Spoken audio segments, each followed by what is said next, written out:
resources. The floor is yours, Younes. Thank you, Zina, for the introduction. Ladies and gentlemen, Excellencies, Dr. Salim Al-Malik, country representatives, speakers, and organizers, I'm very honored today to be talking at the Islamic World Educational, Scientific, and Cultural Organization. So today I'll be talking a little bit about artificial intelligence and the role that it has played in the COVID-19 pandemic.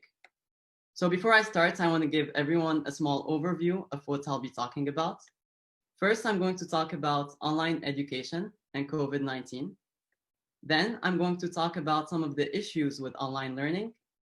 We're going to see some artificial intelligence initiatives launched during the COVID-19 situation. Then we're going to see what should we do to use AI in education. And finally, I'm going to talk about AI in education after COVID-19. So this is a screenshot that I took from Google Trends. And over here, you see the search query online learning. And it's basically quadrupled from February until the schools declared that they will be closing. And this is another graph of the number of online learners impacted by the national school closures worldwide. And you can see that it's about 1.38 billion people. And the majority of these people resorted to online learning. So now I'm going to explore some of the issues with online learning. In online learning, first of all, students cheat. Whether they're young or they're old, many of them do cheat.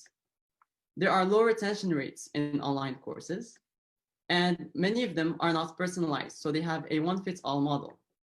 There are some accessibility issues. Not everyone has computers, not everyone has internet access, and it is pretty boring.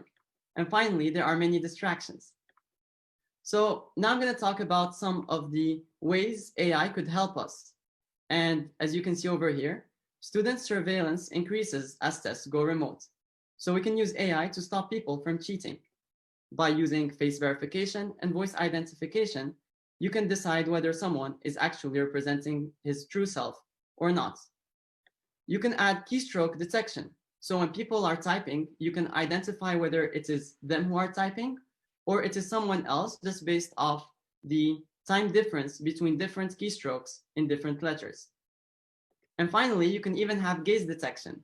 So let's say that I look away from my camera, the artificial intelligence model would be able to know that I looked away. And actually, there was a startup in Silicon Valley which reported a 900% increase in proctoring exams from last year at this time. And they basically proctored about 2.5 million exams using these techniques. So AI for education could also be used for personalized learning. For example, if someone is really, really smart, there's no need for us to slow them down. And if someone requires more time to learn something, they should go at their own pace and we should not leave them behind. So with AI, we can design curriculum for everyone to make it as personalized as possible. Now, if you have tens of thousands of students, there's absolutely no way you can respond to everyone. So you can use chatbots in this case to answer all of these students in real time. And then we also have seen during this COVID-19 situation that the role of teachers is changing. You cannot have a teacher guide the student. Instead, the teacher can only assist because the model will tell you which problems to do because it knows your level and it knows which problems you have to be solving so that you don't waste your time. So what should we do to use AI in education?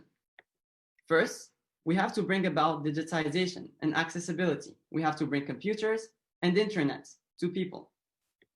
And to do this, we need to have partnerships within verticals of our governments to bring about cheap internet connection. And more importantly, to train the teachers and to train the students to learn these AI tools.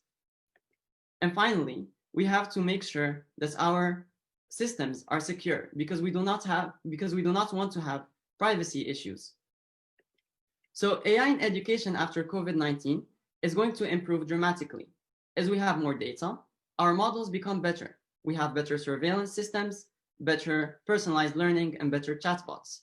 And this brings about equality because you can duplicate the chatbot, personalization, consistency, assistance, and flexibility. So to conclude, I spoke about how AI could be used in surveillance, it could be used for personalized learning, and how it has been used to proctor these exams during COVID-19. And I'm really, really excited to see the Muslim countries use AI and state-of-the-art artificial intelligence to improve our education system. Thank you very much.